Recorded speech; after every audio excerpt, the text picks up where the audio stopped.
ഞാൻ പഠിപ്പിക്കും. വിളംബരവുമായി അഖിലേഷ് യാദവ് രംഗത്തെത്തുമ്പോൾ യോഗിയും മോദിയും ഒരുപോലെ വിയർക്കുകയാണ്. ഇക്കഴിഞ്ഞ തെരഞ്ഞെടുപ്പിൽ അഖിലേഷ് യാദവ് കൊടുത്ത കൊട്ട് ഒരു ഒന്നൊന്നര കൊട്ടായിരുന്നു. അതുകൊണ്ട് കൂടിയാണ് നെഞ്ചും വിരിച്ച് മോദിക്ക് പഴയ പ്രതാപത്തിൽ പാർലമെന്റിലേക്ക് പോകാൻ സാധിക്കാത്തത്. അത് മുന്നിൽ നിർത്തിക്കൊണ്ടാണ് അടുത്ത പ്രഖ്യാപനവുമായി അഖിലേഷ് വീണ്ടും 2027 ചട്ടം കൂട്ടുന്നത്. അപ്പോൾ പിന്നെ എങ്ങനെ യോഗിയും മോദിയും വിയർക്കാതിരിക്കും? അതായത് പിന്നോക്കക്കാരുടെയും ദളിതരുടെയും ന്യൂനപക്ഷങ്ങളുടെയും അവകാശങ്ങൾക്കെതിരെ BJP നടത്തുന്ന ആക്രമണങ്ങളെക്കുറിച്ച് എടുത്തു പറഞ്ഞുകൊണ്ടാണ് അഖിലേഷ് ആ വിളംബരം നടത്തിയിരിക്കുന്നത്. അതിന്റെ ഭാഗമായി പിച്ച്ദേ ദളിത് അല്പസംഖ്യക് എന്ന PDA സമവാക്യം ലോക്സഭാ തെരഞ്ഞെടുപ്പിന് പിന്നാലെ തുടർന്നും പിന്തുടരാനാണ് സമാജ്വാദി പാർട്ടിയുടെ തീരുമാനം.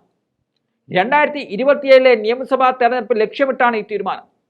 അതിന്റെ ഭാഗമായി സംസ്ഥാനത്തെ എല്ലാ ഗ്രാമങ്ങളിലും PDA പഞ്ചായത്തുകൾ സംഘടിപ്പിക്കുവാനാണ് സമാജ്വാദി പാർട്ടി തീരുമാനം.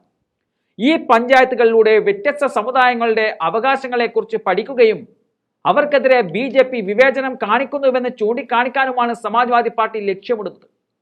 മുലായം സിംഗിന്റെ കാലത്തെ മുസ്ലിം യാദവ കോമ്പിനേഷൻ മാറ്റിപ്പിടിച്ച് യാദവ ഇതര പിന്നോക്ക ജാതി വിഭാഗങ്ങൾക്ക് സീറ്റ് വിതരണത്തിൽ പരമാവധി പ്രാതിനിധ്യം ഉറപ്പിച്ച അഖിലേഷ് തന്ത്രമായിരുന്നു പിച്ച്ദേ ദളിത് അല്പസംഖ്യക്. ന്യൂനപക്ഷ വോട്ട് ബാങ്ക് ലക്ഷ്യമിട്ടുള്ള സ്ഥാനാർത്ഥി നിർണയത്തിൽ നിന്നും മാറി സ്വാധീന ശേഷിയില്ലാത്ത ജാതി വിഭാഗങ്ങളെയും സ്ഥാനാർത്ഥി നിർണയത്തിൽ ഉൾപ്പെടുത്താൻ ഇത്തവണ സമാജ്വാദി പാർട്ടി തയ്യാറായിരുന്നു. 2014 മുതൽ BJPക്ക് പിന്നിൽ അണിനിരക്കുന്ന ഈ വിഭാഗത്തെയും ഒപ്പം കൂട്ടാനുള്ള നീക്കമാണ് ഇതിലൂടെ സമാജ്വാദി പാർട്ടി നടത്തിയത്. ഒരു ജനറൽ സീറ്റിലേക്ക് ദളിത് സ്ഥാനാർത്ഥിയെ നിർത്താനും SP നേരത്തെ തീരുമാനിച്ചതാണ്. അത് അയോധ്യയിൽ നടപ്പിലാക്കുകയും അതിൽ അഖിലേഷ് യാദവ് വിജയിക്കുകയും ചെയ്തു. ഇതെല്ലാം BJPക്ക് മുന്നിൽ നീണ്ടു നിവർന്നു കിടക്കുകയാണ്. ഇവിടെയാണ് BJP അക്രമ രാഷ്ട്രീയത്തിനെതിരെ താൻ പഠിപ്പിക്കും എന്ന് പറഞ്ഞുകൊണ്ട് അഖിലേഷ് എത്തുന്നത്. 26 സീറ്റുകളാണ് യാദവ ഇതര പിന്നോക്ക സമുദായങ്ങൾക്ക് സമാജ്വാദി പാർട്ടി ഇത്തവണ നൽകിയത്. കുർമി വിഭാഗത്തിൽ നിന്നും 9, മൗര്യ, സാക്യ, കുശ്വാഹ തുടങ്ങിയ വിഭാഗങ്ങളിൽ നിന്നും 6, നിഷാദ വിഭാഗത്തിൽ നിന്നും 4 എന്നിങ്ങനെയായിരുന്നു സമാജ്വാദി പാർട്ടി യാദവ ഇതര വിഭാഗങ്ങൾക്ക് അനുവദിച്ചിരിക്കുന്ന സീറ്റുകൾ. 17 സംവരണ സീറ്റുകളിലും ഇത്തവണ വളരെ സൂക്ഷ്മതയോടെയാണ് സമാജ്വാദി പാർട്ടി സീറ്റ് വിതരണം പൂർത്തിയാക്കിയത്.